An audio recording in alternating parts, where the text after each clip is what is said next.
लोग कहते हैं कि ट्रक ड्राइवर सड़क पर ऐसी चीज़ें देखते हैं जो आम लोग कभी नहीं मानते। मैं भी हंसता था जब पुराने ड्राइवर ढाबे पर बैठकर भूत प्रेत की बातें करते थे। मैं नहीं हंसता था,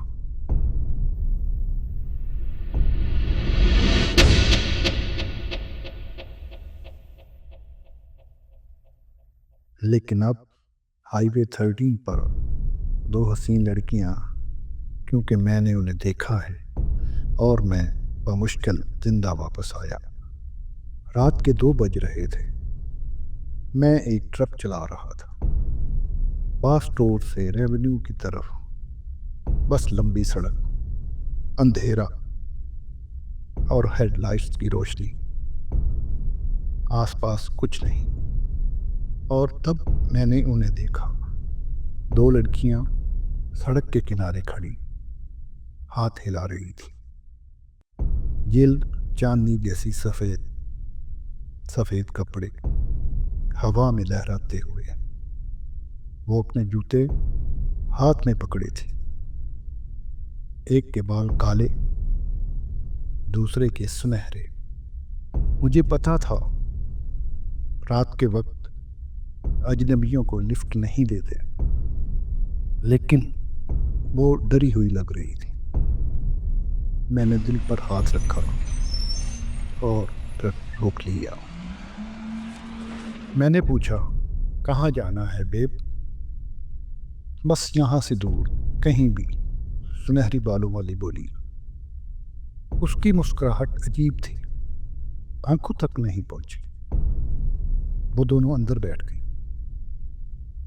केबिन में एक बसीदा नमी की बू फैल गई, जैसे गीली जमीन या पुराने तहखाने की बदबू। मैंने बात करने की कोशिश की, मगर वो खामोश थी। आपस में कभी कभार सरगोशी करती थी। कुछ मील बाद मुझे महसूस हुआ अंदर ठंड बढ़ गई है। मेरी सांस से धुआं निकल रहा था।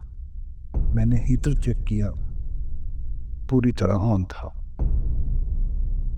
मैंने रेयर मिरर में देखा और मेरा दिल रुक सा गया।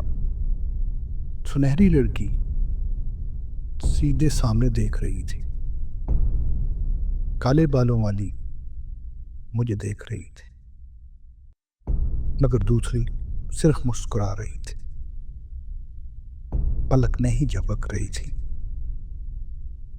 मैंने खुद को समझाया कि शायद वहम है। रेडियो अचानक ऑन हुआ, लेकिन फिर इन्हें अपने ट्रक से उतार दो, बस यही आवाज आई। फिर लंबी खामोशी। कौन है? क्या कहा तुमने? मैंने माइक उठाया, मगर कोई जवाब नहीं। मैंने दोबारा मिरर देखा, वो दोनों गायब थे। मैंने झटके से ब्रेक लगाई।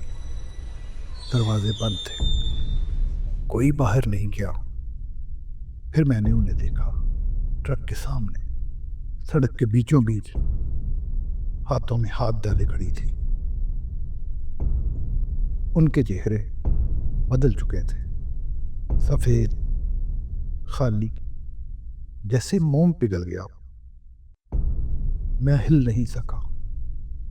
वो दोनों मेरी तरफ चलने लगी, धीरे धीरे, डगमगाते कदमों से। सुनहरी लड़की ने उंगली मेरी तरफ उठाई। उसकी आवाज इंसानों जैसी नहीं थी। तुमने हमें क्यों छोड़ दिया? छोड़ दिया? छोड़ दिया? मैंने तो उन्हें कभी देखा भी नहीं था। फिर मुझे याद आया पिछले साल की एक खबर। दो लड़कियां इसी हाईवे पर मरी थीं।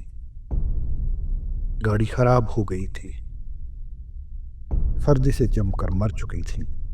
लाशें कई हफ्ते बाद मिली। उनके नाम थे एमिली और रोज। मैंने फौरन रिवर्स गियर लगाया। टायर फिसलने लगे। रेडियो पर चीखों, रोने और सरगोशियों की आवाजें आने लगी। शीशे धुंध से भर गए। ठंडी गीली उंगलियां मिली। शाहिद से किसी ने हाथ रखा। फिर अचानक सब खामोश। धुंध साफ हो गई। वो गायब थी। मैं सुबह होने तक गाड़ी चलाता रहा। जब ढाबे पर रुका, हाथ अभी तक कांप रहे थे। वेट्रेस ने पूछा, रात सख्त गुजरी लगती है ना? मैंने सर हिलाया। फिर वो मेरे पीछे वाली सीट को देखने लगी और उसका चेहरा सफेद पड़ गया। उसने आस्था से पूछा, इनके नाम क्या हैं? मैंने कहा, क्या मतलब? उसने पीछे की तरफ इशारा किया। मैंने पलट कर देखा। वो दोनों वहां बैठी थी, मुस्कुरा रही थी। सफेद कपड़े, सर्द आंखें। मैं भाग निकला। बटुआ तक मेज पर रह गया। ये 3 साल पहले की बात है, लेकिन आज भी जब मैं रात के वक्त लंबी ड्राइव पर होता हूँ, कभी कभार रेयर मिरर में सफेद कपड़ा सा हिलता नजर आता है। एक सरगोशी सुनाई देती है, तुमने हमें क्यों छोड़ दिया? तुमने हमें क्यों छोड़ दिया? सो अगर तुम कभी हाईवे 13 पर निकलो और 2 हसीन लड़कियां तुम्हें लिफ्ट के लिए हाथ हिलाती नजर आए, बस गाड़ी तेज कर देना। मिरर में मत देखना, मत देखना, मत देखना।